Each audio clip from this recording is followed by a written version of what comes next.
Hi, and welcome to part 2 of this week's PowerPoint. We're talking about biological and psychological trait theories of crime. We're going to talk specifically about psychological trait theories of crime in this PowerPoint and methodological issues involved in researching psychological trait theories of crime.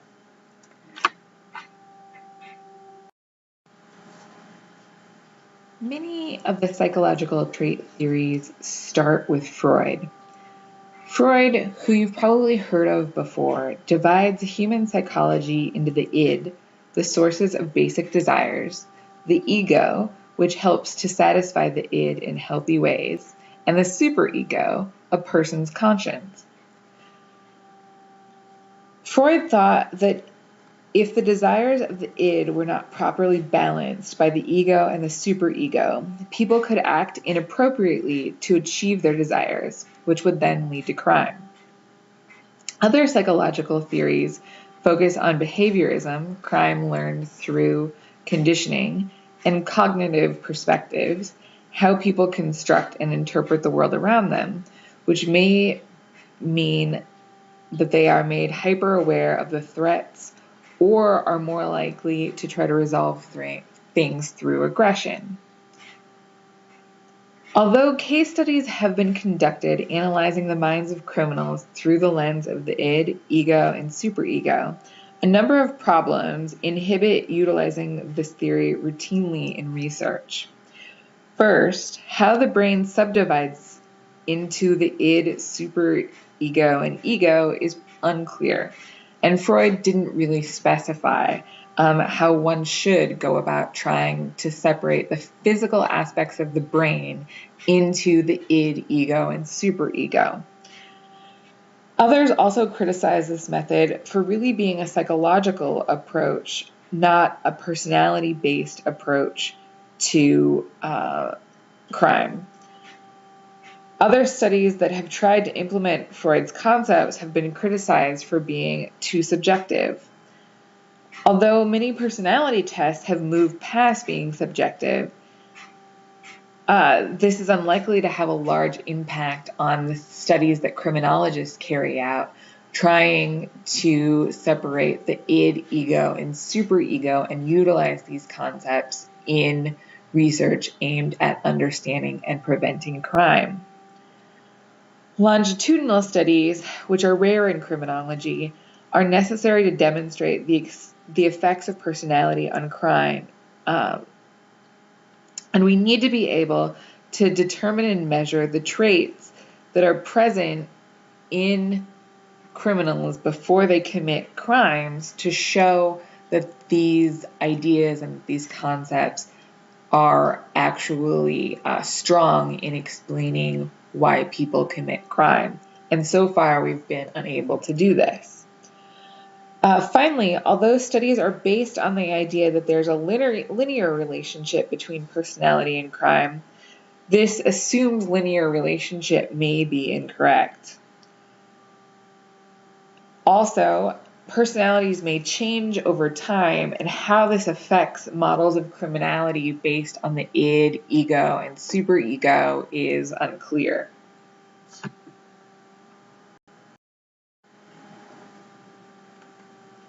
In addition to research based on Freud's theories, there are several additional types of personality trait theories of crime.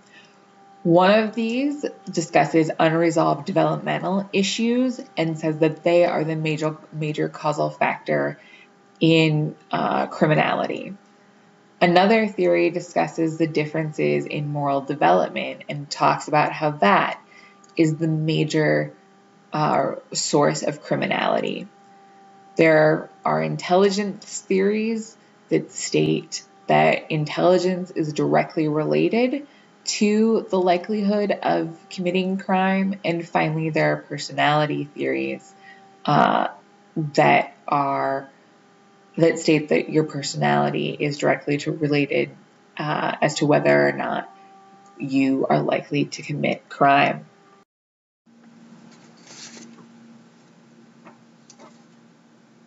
Another cognitive theory or psychological trait theory is moral development theory. This theory combines elements of cognitive psychology to focus on moral development, of course, arguing that some individuals are more morally educated than others. The people who are more morally educated under this theory would not commit crimes. Another branch of this theory focuses on how people process information. It hypothesizes that criminals are less likely to quickly and correctly process information than those who do not commit criminal acts. Let's talk about intelligence-based theories of crime. At one point, researchers believed criminals were feeble-minded based on widespread IQ testing of U.S. World War II draftees. Some people even suggested that low IQs were genetic, and so those with low IQs should not be able to reproduce because both the people with low IQs and consequently their low IQ'd offspring would be more likely to become criminals. This, to many, sounded similar to Nazi social engineering. Today, 3 questions are at the heart of the supposed link between intelligence and criminality. 1, what is measured by intelligence tests? Biologically inherited intelligence? Environmentally determined intelligence? We also know that lead poisoning and nutrition can affect IQ. So is the effect of lead on IQ being measured in these intelligence tests? Most people say that it is, particularly in young children and children who have grown up with an overabundance of lead in their system. That lead continues to affect their intelligence levels far into adulthood.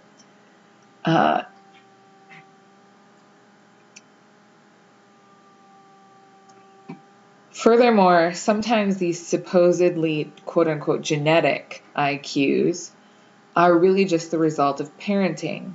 High IQ parents provide a lot of stimulation for their children and thus produce high IQ children.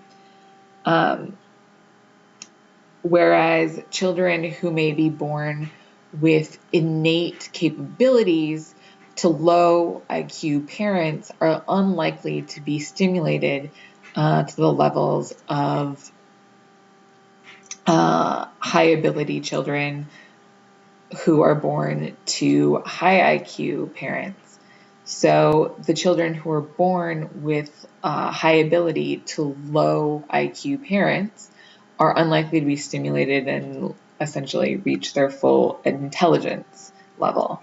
And this is to say that an intelligence test would then say that that child is not as intelligent as another child, where in reality, it wouldn't be a biological factor that would be determining that. It would be a social factor that would be determining that child's intelligence, not biology. But the IQ test won't distinguish between the two of them.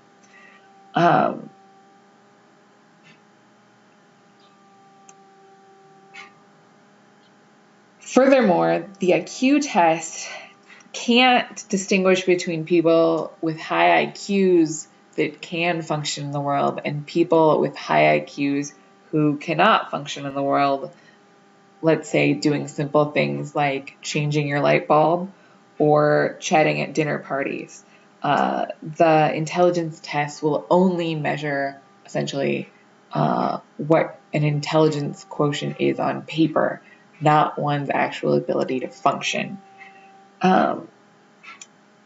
So this further makes us question the relationship between intelligence and crime. Furthermore, when we think about it, IQ and crime may only be linked for some criminals, particularly those that are life course persistent offenders. Next, we need to ask ourselves, does the evidence support a link between intelligence and crime? Based on pooled studies, there's a weak, moderate correlation between intelligence level and crime. So not enough to say causation, and not even enough to say that there is a strong relationship between the two. Third, if there is a link between intelligence and crime, why is there a link?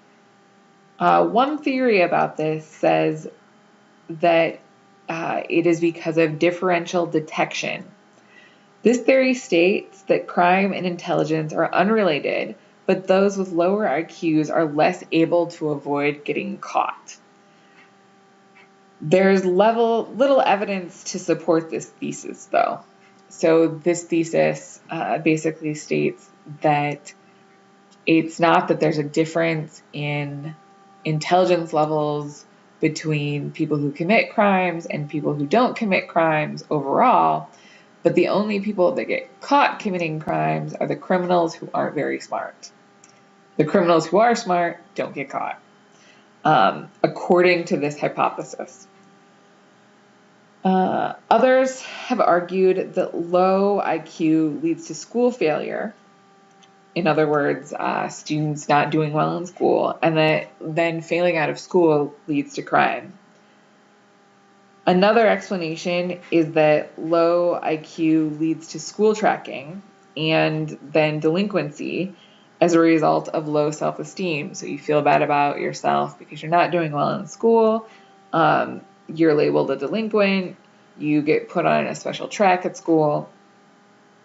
And eventually that track leads you to know other criminals and engage in criminal acts.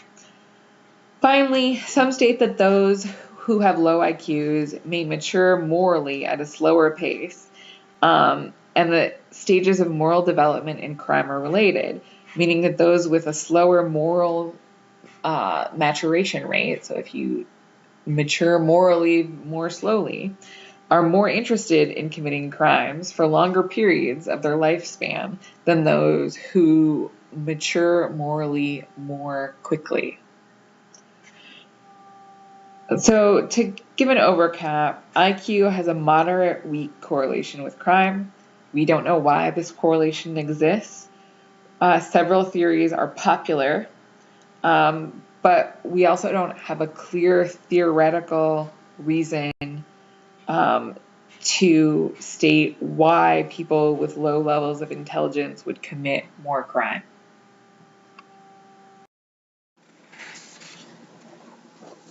Finally, moving on to personality traits that are thought to influence crime, or trait theory.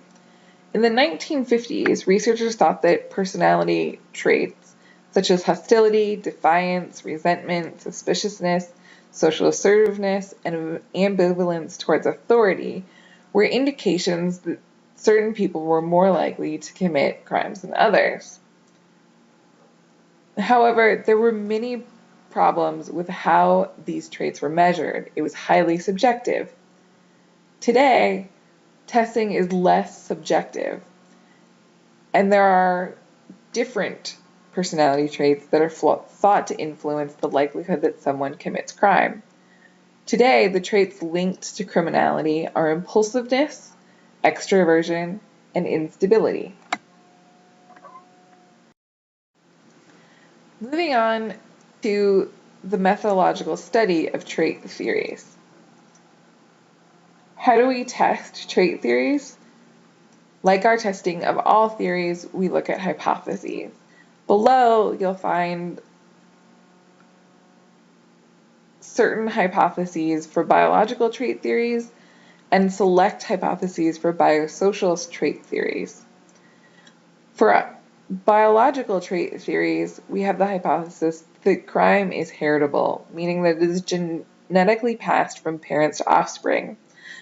We typically try to assess whether or not there is support for this theory using methods that include family studies, twin studies, and adoption studies.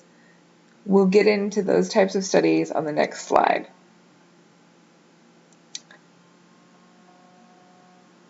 The hypotheses for biosocial trait theories include the tendency to commit crime is genetically passed from parent to offspring, like for biological trait theories, that the neurotransmitter levels are related to antisocial behavior, that hormone levels are related to antisocial behavior, and that people with low levels of arousal are more likely to be criminals.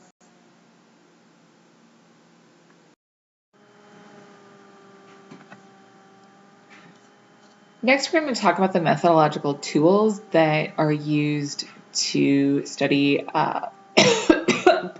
biological and trait theories. In this slide, we're going to talk about family studies and twin studies. In the next slide, we're going to talk about adoption studies, and we're going to talk about a technique that criminologists and other social scientists use with family studies, with twin studies, with adoption studies, but with other types of studies too, called meta-analysis. Let's get started talking about family studies. Family studies are when criminologists look at least two generations of a family to see which members of the family have committed crime and which members of the family have not. And originally we looked at family studies thinking that there was a genetic basis for crime and that parents passed a crime gene down from their own DNA to their children. But once we became more sophisticated in our analysis, we realized that parents don't only pass DNA on to their children, they also pass social situations and morals onto their children.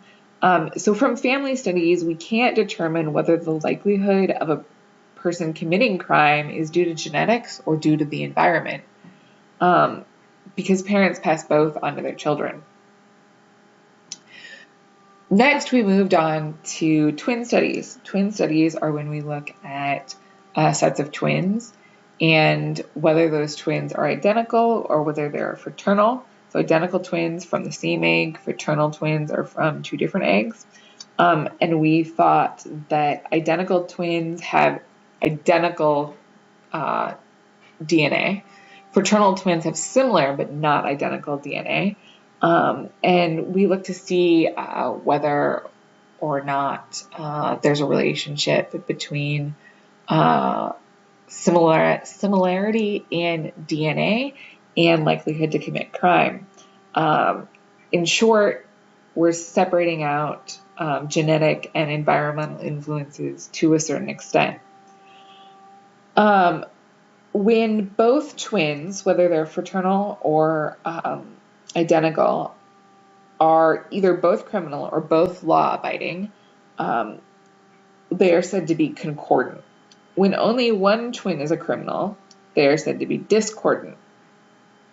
So one expects that the concordance rate for identical twins should be higher than that of fraternal twins. Because identical twins have identical genetic material, there should be more similarity in their behavior than in the behavior of fraternal twins who do not share identical genetic material. The Danish twin study shows us that identical twins were nearly 3 times more likely to be concordant in their criminality than were fraternal twins, and this applied to both male and female twin sets. And this suggested that there is strong support for genetic influences on criminal behavior. But still, such studies do not conclusively prove that genetics alone are responsible for criminal behavior. This is because fraternal twins may be treated more dissimilarly than identical twins are, and identical twins tend to spend more time together than fraternal twins do. So it is those factors that may ultimately result in fraternal twins' greater levels of discordance rather than genetics.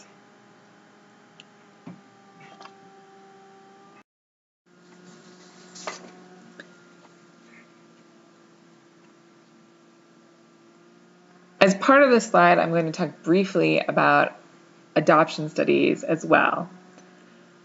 Adoption studies consider whether the criminality of adoptees is more similar to that of biological parents than to adoptive parents.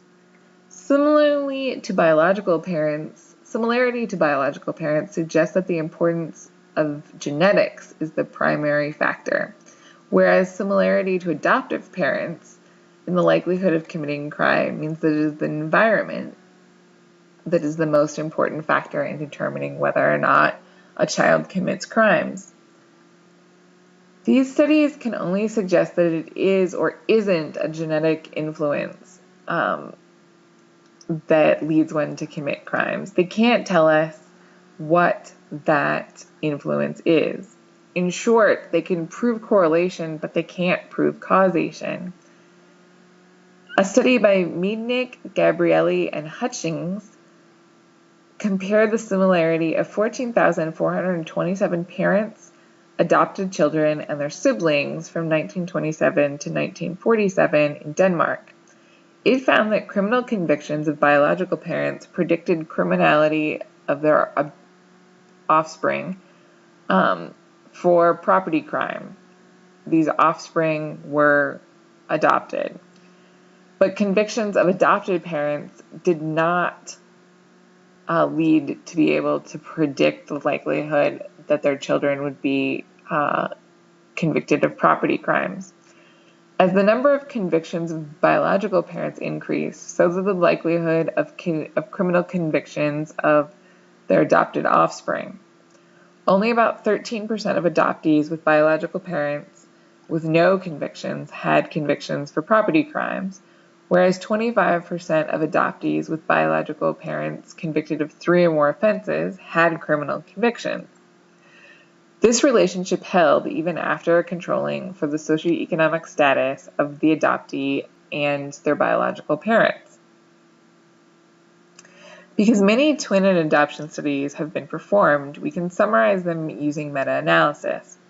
Meta-analysis treats the individual study as the unit of analysis, rather than the person or twin pair as the unit of analysis.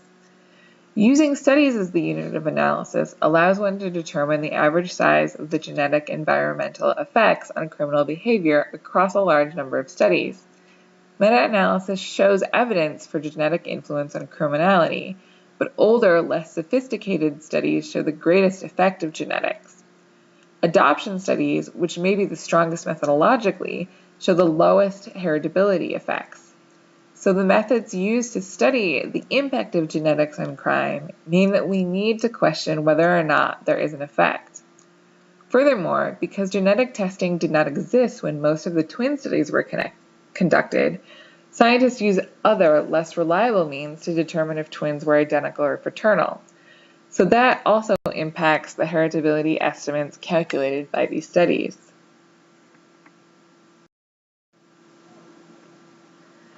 Let's look at problems with variables in trait theory studies.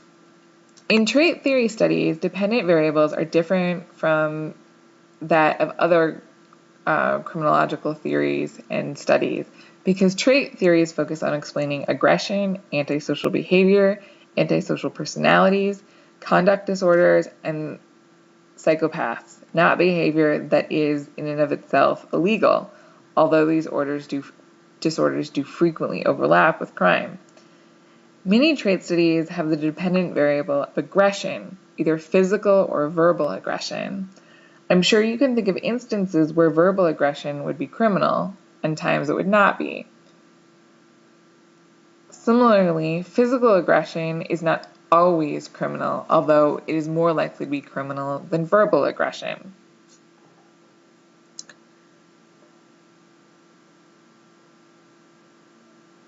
In addition to having a different form of a dependent variable than most types of studies, there are other problems with trait theory studies. First, not all biological explanations or biosocial explanations or psychological explanations are equally applicable to all types of crime. For example, testosterone levels may help explain sex crimes, but they probably don't help explain shoplifting. Next, particularly for studies that involve neurotransmitters and hormones, the central nervous system plays a huge role in how these neurotransmitters and hormones function in our bodies. However, they're not included as part of criminological studies. So in order to strengthen theories that revolve around hormones and neurotransmitters, we need to include the study of the central nervous system. This is also true in studies of arousal.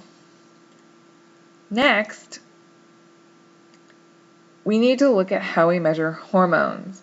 The measurement of hormones needs to be multifaceted, and it needs to be a measure of the hormone itself and where it is affecting the person, not a measure of the effects of the hormone. It needs to be a direct measure of the hormone. Similarly, we need to understand what IQ is measuring in studies that emphasize intelligence.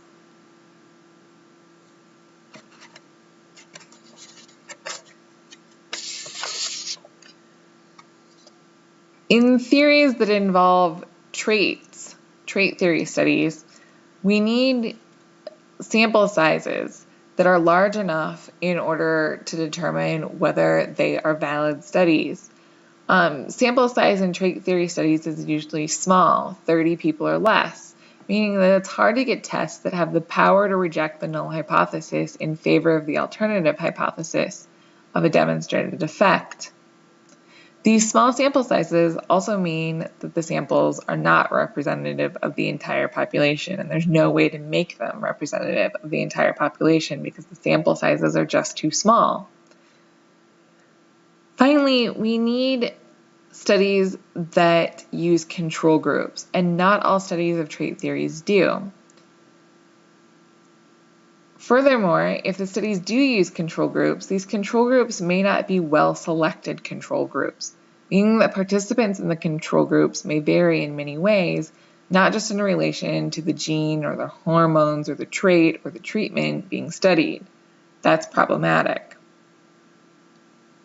Finally, our studies of trait theories can't rule out alternative explanations of crime, especially as too few studies control for environmental factors such as peers, parents, attitudes, drug use, and socioeconomic status.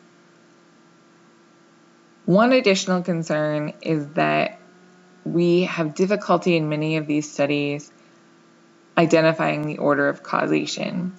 As has been discussed previously, the independent variable in studies needs to precede in time the dependent variable. Studies of trait theory, we don't know if this occurs. Going back to the examples of hormones, we don't know if hormones cause crime or crime causes rates or rises in hormones.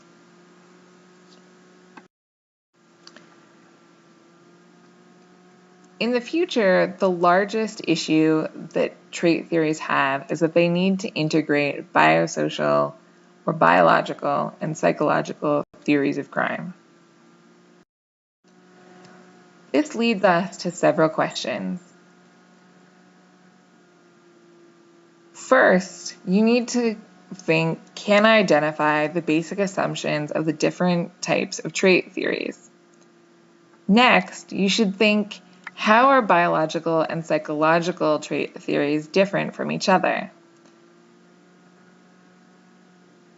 Also consider how each of the trait theories suggests that societies aim to prevent crime. Finally, you may want to consider what are some of the methodological problems associated with studying each of the trait theories. This concludes part 2 of the lecture on biological and psychological trait theories. Thanks.